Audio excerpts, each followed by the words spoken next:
Hello students, hope you all are doing well. Today we will study civics of class 9th. मैं फरजाना आप सभी का स्वागत करती हूँ और मैं आशा करती हूँ कि आप सभी को हमारी इन क्लासेस से बेनिफिट पहुँच रहा होगा. So today we will start with the new topic. So what is our topic today? That is democracy.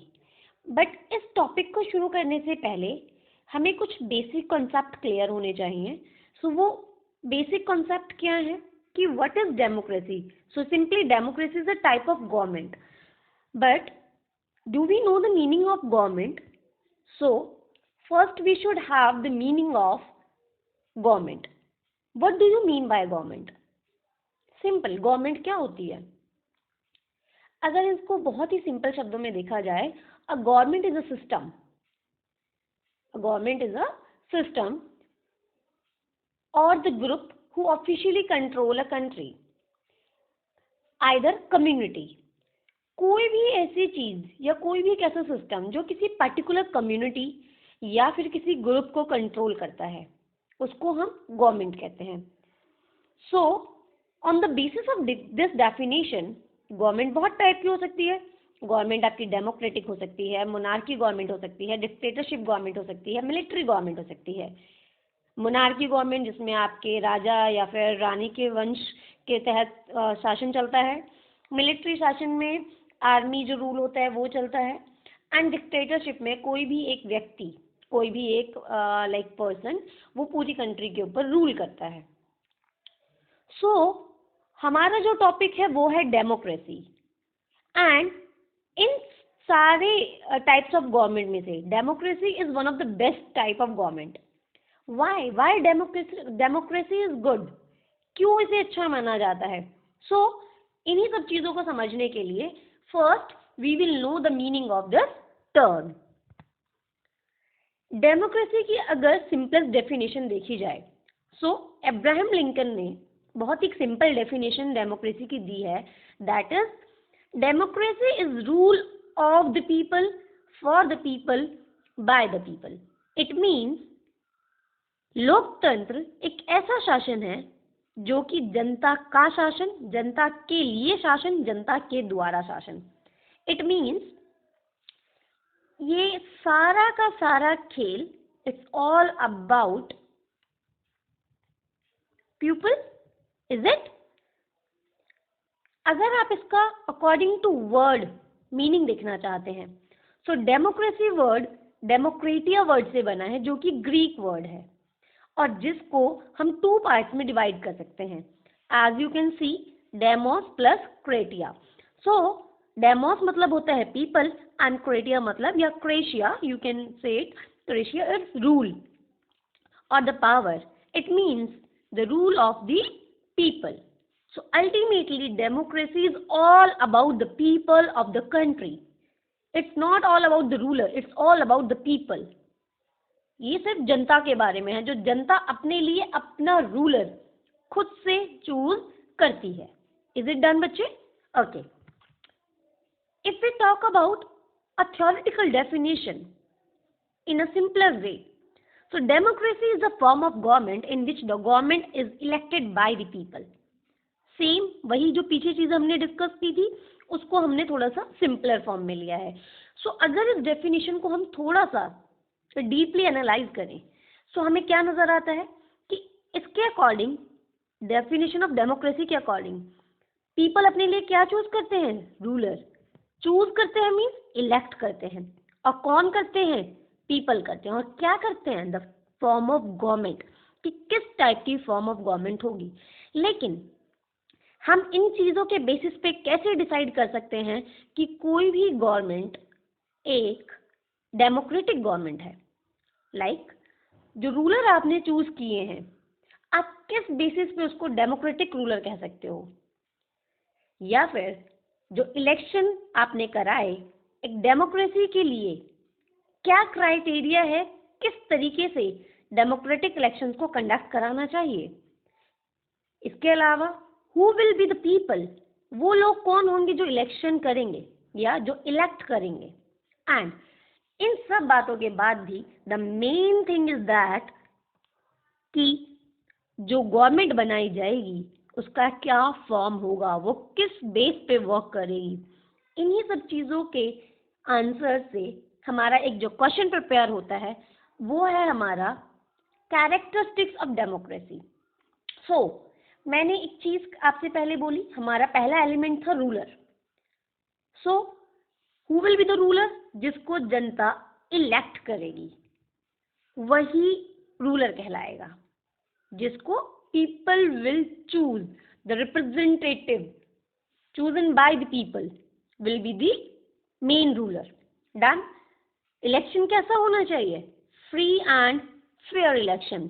There should be no corruption, any kind of misleading वाली चीजें नहीं होनी चाहिए, कुछ गलत नहीं होना चाहिए.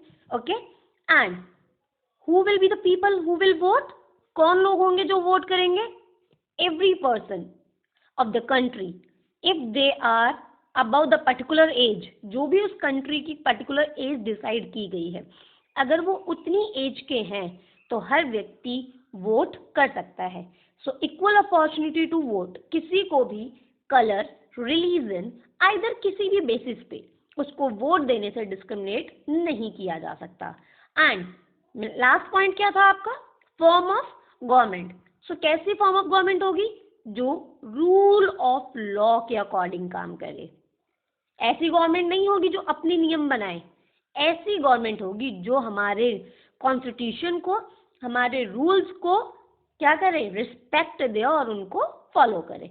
सो these are the characteristics of the democracy. There should be free and fair election, equal opportunity to vote in democratic government, rule of the law is the main feature of the democratic government. Is it done, बच्चे? Okay. Then next question is that why democracy? Why only democracy is considered better? Why not any other form of the government? किसी और form को क्यों नहीं लिया जाता या इसको क्यों अच्छा माना जाता है? So बेटा इसके बहुत सारे रीजन हो सकते हैं। The first reason is this, the rule of the people. It means ये एक ऐसी गवर्नमेंट है जिसमें जिनके लिए आप रूल कर रहे हो वही आपको इलेक्ट करते हैं, आप अपनी मर्जी से इलेक्ट नहीं होते हो। The second thing, free and fair election. आपका इलेक्शन या आपको जो इलेक्ट किया गया है वो बिल्कुल सही तरीके से किया जाता है। So democracy is one of the government जिसमें बिल्कुल फ्री एंड फेयर इलेक्शंस होने के पूरे चांसेस होते हैं। दूसरी चीज, डेमोक्रेटिक गवर्नमेंट ही अकाउंटेबल और रिस्पॉन्सिबल गवर्नमेंट होती है। कुछ भी ऐसी चीज होती है, कुछ भी अच्छा या बुरा होता है, उसके लिए हमारी गवर्नमेंट रिस्पॉन्सिबल होती है। Is it done? Next point, allow us to correct mistakes. Democracy हमें कोई भी गलती जो हो जाती है उसको सुधारने का मौका देती है, चाहे वो रूलर्स की साइड से हो चाहे वो पीपल की साइड से हो। आपने अगर मान लेते हैं कोई गवर्नमेंट चुनी और वो गवर्नमेंट इतने अच्छे से वर्क नहीं कर पाई, सो आपके पास एक ऑप्शन होता है कि आप उस मिस्टेक को करेक्ट कर सकते हैं। अगर रूलर्स ने कोई गलत डिसीजन दे दिया तो रूलर्स उस चीज़ को रेक्टिफाई कर सकते हैं, उसको ठीक कर सकते हैं। ठीक है बच्चे, उसमें चेंजेस कर सकते हैं और वो इलेक्शन के थ्रू हो सकता है, डिसीजन के थ्रू हो सकता है, किसी भी चीज़ के थ्रू हो सकता है। और दूसरी चीज़, डेमोक्रेसी में कोई भी चीज कभी भी छुप के नहीं रहती। It's a transparent government. Okay, so next point is it enhance the dignity of individual. ये सिर्फ ग्रुप ऑफ पीपल के बारे में बात नहीं करती, ये इंडिविजुअल का ध्यान रखती है। It cares about the individual of a country. एक सिंपल व्यक्ति के बारे में, वो क्या सोचता है, उसकी क्या फ्रीडम होनी चाहिए, उसके लिए क्या राइट होनी चाहिए, democracy think about that. Okay, so इसमें इसका एक्सप्लेनेशन थोड़ा सा आगे भी है। इसके अलावा डेमोक्रेसी ही एक ऐसी गवर्नमेंट है जिसको गवर्नमेंट ऑफ डिस्कशन कहा जा सकता है। इसका मतलब ये है कि डेमोक्रेसी गवर्नमेंट में, डेमोक्रेटिक गवर्नमेंट में कोई भी डिसीजन बिना किसी डिस्कशन के अकेले कोई भी व्यक्ति डिसाइड नहीं कर सकता है। जो भी डिसीजन लिया जाता है वो सभी मंत्रियों और जनता के परामर्श यानी कि उनकी परमिशन के बाद या फिर उनसे उस चीज़ को, उनके बारे में उनका ओपिनियन लेने के बाद ही उस चीज़ को लागू किया जाता है। And it improves the quality of decision making.